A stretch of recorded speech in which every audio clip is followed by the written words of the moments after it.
Have you ever felt like a total fraud?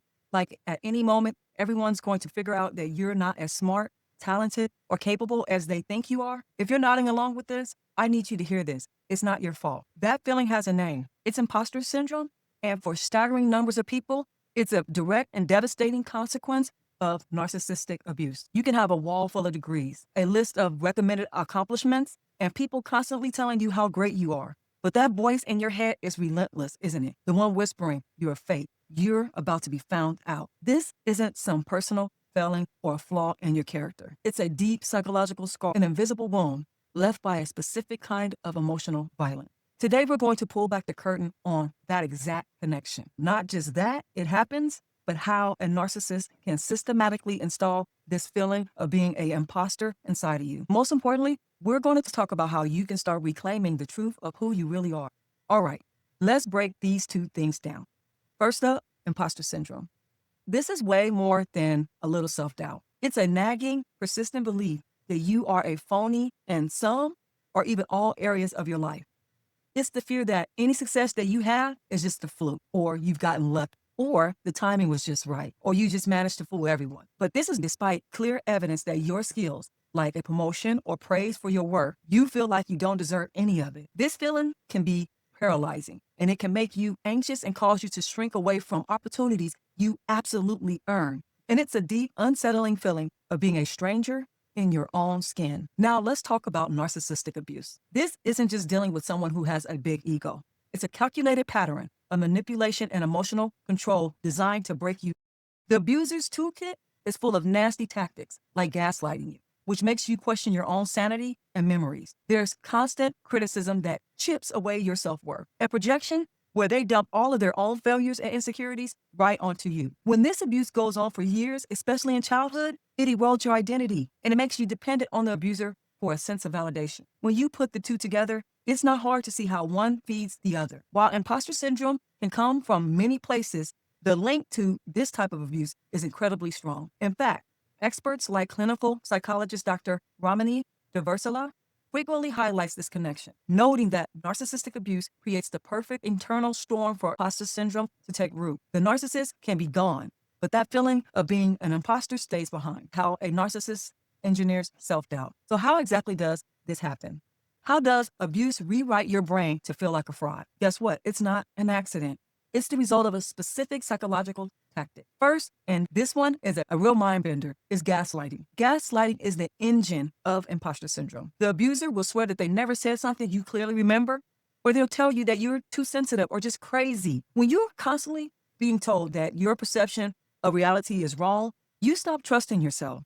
Your gut feeling, which should be your North Star, suddenly feels broken. And if you can't trust your own memories and feelings, how can you possibly trust your accomplishments are real? You can't. You start believing their version of reality and their version of you is the right one, which is not. Second is the constant, relentless criticism. A narcissistic abuser is an expert at finding your strengths and twisting them into flaws. They will belittle the very things that make you shine. If you're a hard worker, they'll call you a workaholic who neglects them. If you're a great friend, they'll say you're a doormat. No accomplishment is ever good enough. You'll get a promotion and they'll immediately ask why it wasn't a bigger one. They are always moving the goalpost. And you know what this is designed to do?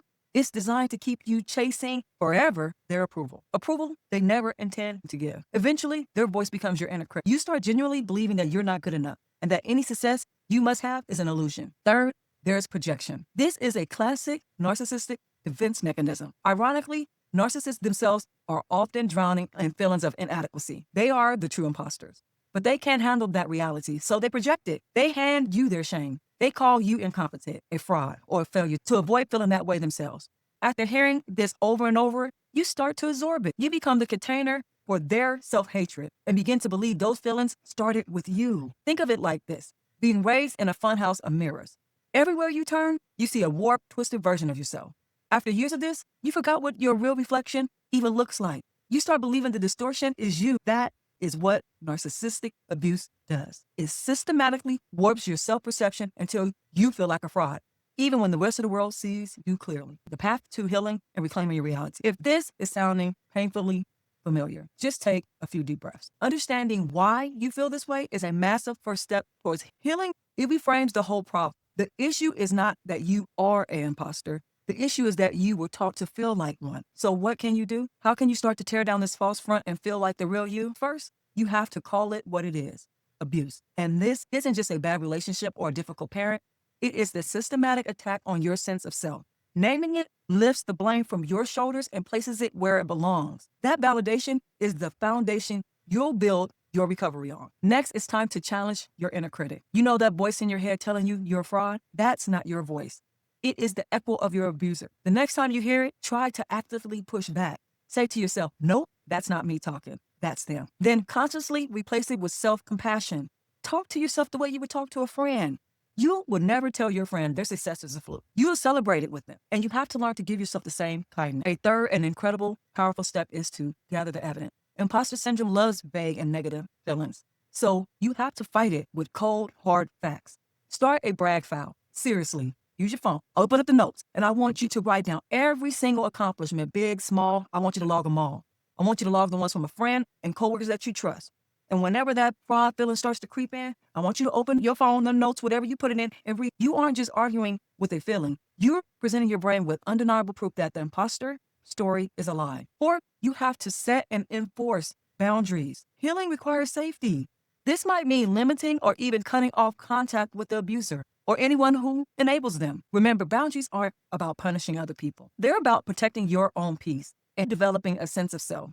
It's you finally telling the world, this is who I am, and I will not let anyone treat me in a way that undermines that. And finally, seek out healthy validation. For a long time, you relied on a distorted, broken source for your self-worth. Now it's time to recalibrate. This could mean finding a therapist who gets trauma and narcissistic abuse. It could mean joining a support group with other survivors who know exactly what you've been through. Sharing your story with people who are safe and supportive can be profoundly healing. Look, this healing journey isn't a short one, and it isn't always easy, but it is so possible. If this is hitting home for you and you feel ready to take the next step, I really hope you will subscribe to this channel.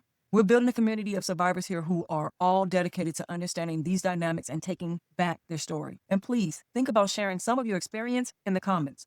You might be shocked by how many people have felt the exact same way and how powerful it is to know that you are not alone. That feeling of being an imposter is one of the most painful legacies of narcissistic abuse. It robs you of your joy, sabotages your potential, and makes you feel utterly alone in your own life. But please hear this. That feeling is a lie. It's a ghost. It's a programmed response to an abusive environment. It has nothing to do with your character, your ability, or your work. The self-doubt you feel isn't a sign of your inadequacy. It's a sign that you have survived. Healing is about learning to trust yourself again, to celebrate your successes, and finally believe in your competence. It's a process of coming home to yourself. You're not an imposter. You are a survivor. And the healing starts right now. So if you feel like you're ready to discover how in-depth this imposter syndrome is, please take the Brave Self-Assessment. Link is in the bio. Until next time, talk to you soon. Subscribe and like my channel so we can continue to connect. Take care.